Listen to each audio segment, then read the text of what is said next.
This episode of 10-Minute History is brought to you by PPI. What is going on, short attention span history nerds?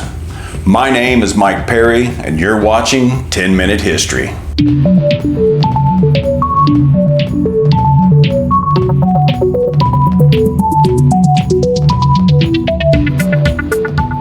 Well, I finally ended a grueling month of capitalisming with no days off to bring you a delightful story about the time in 1983 when the world almost exploded. Not quite like that, but more like that. This is how a particular day in 1983 started. Russian bombers loaded with nuclear bombs are on 24-hour alert in Germany awaiting orders to take off.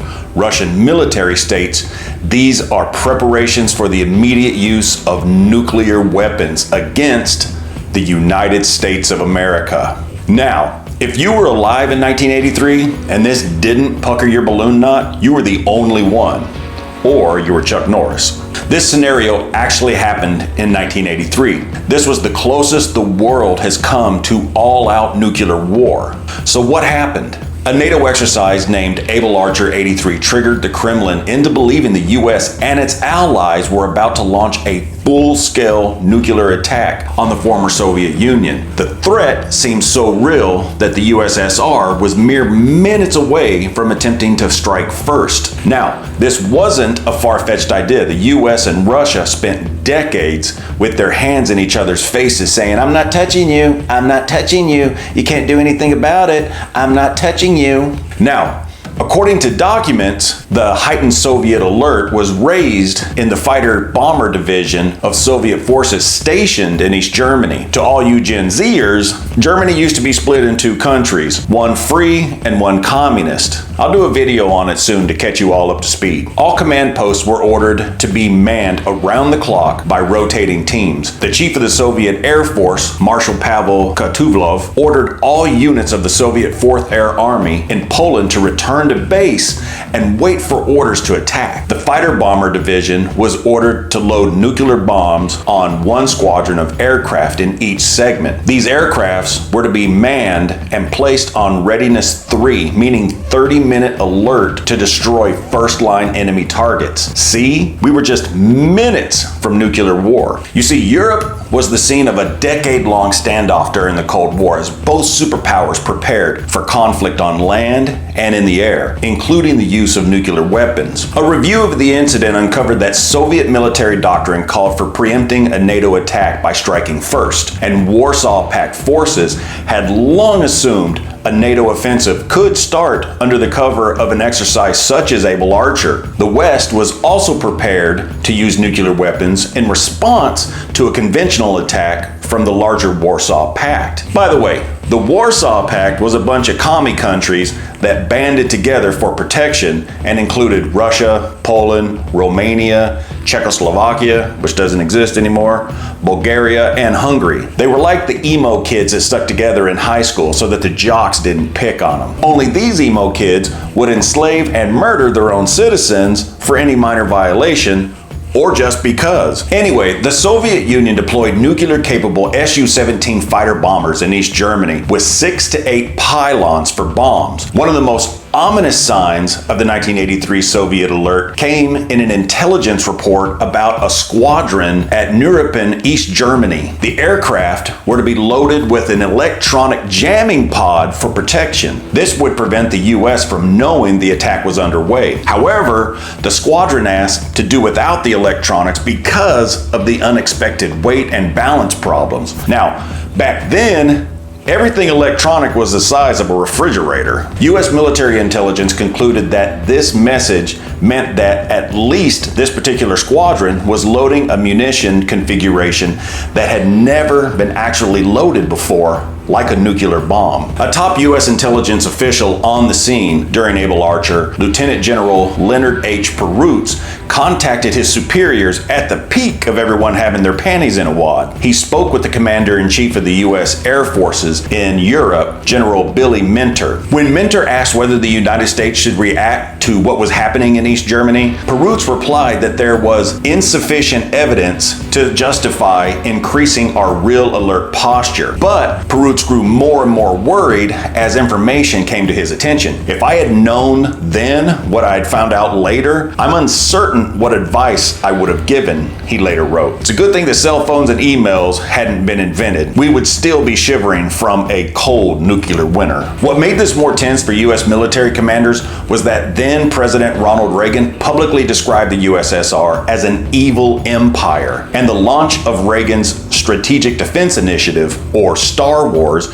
which was a plan to build a space-based missile defense system, plus the September 1983 shoot-down of a civilian Korean airliner, didn't help either. Moreover, the period included massive anti-nuclear demonstrations as the United States prepared to station Pershing II missiles and ground-launched cruise missiles in Western Europe to counter Soviet missiles. The Soviet leadership was thrust into uncertainty as 3 leaders died between 1982 and 1985. Perutz believed that he had made the correct decision not to escalate U.S. forces against the Soviets, and I wholeheartedly agree, but that he lacked full intelligence about the Soviet alert. At the time, he thought the Soviet alert was concerning, but not overly so. That view changed when he saw additional intelligence reports only after the exercise had ended and everyone's butts had unclenched. Perutz later learned that a stand down of all Soviet air forces in the region alert had been given. A stand down means a pause in routine flying activity in preparations for something else like war. But thankfully, it was not picked up right away by Western intelligence.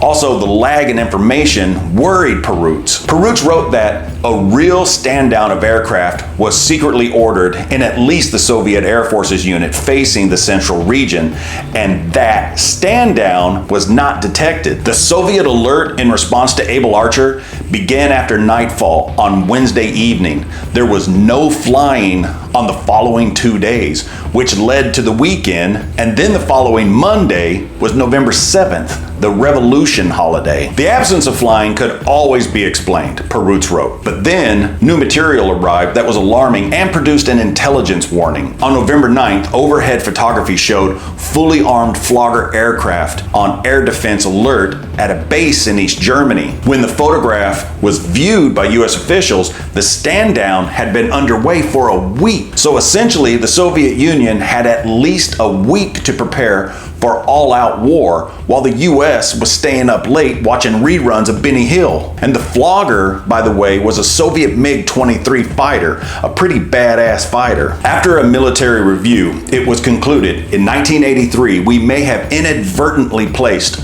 our relations with the Soviet Union on a hair trigger. You think? According to U.S. and British intelligence, the Soviet and Warsaw Pact reaction to Able Archer was unprecedented and was only seen during actual crisis periods in the past. The release of the Perutz Memorandum added to the conclusion that the war scare was real, but the event had been a Cold War puzzle for many years, and the nature of high-level Kremlin discussions about it are still largely unknown. In the aftermath of Able Archer, the U.S. intelligence community commissioned 2 postmortems in May and August of 1984. Looking back at the events, both intelligence estimates foolishly declared, "We believe strongly that Soviet actions are not inspired by, and Soviet leaders do not perceive, a genuine danger of imminent conflict or confrontation with the United States." This conclusion was based on the fact that the United States did not see widespread mobilization for war at that time. But a further, more analytical review criticized these estimates, saying that the intelligence community did not, at that time, and for several years afterwards, attach sufficient weight to the possibility that the war scare was real and that World War III was a mere 30 minutes from actually happening in the fall of 1983.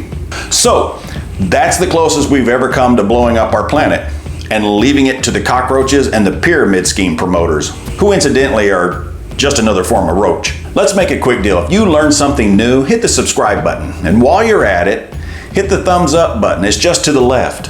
It's free, and few things in life are truly free. If you didn't learn anything, hit the subscribe button and like button so I have an opportunity to maybe one day surprise you with some new information.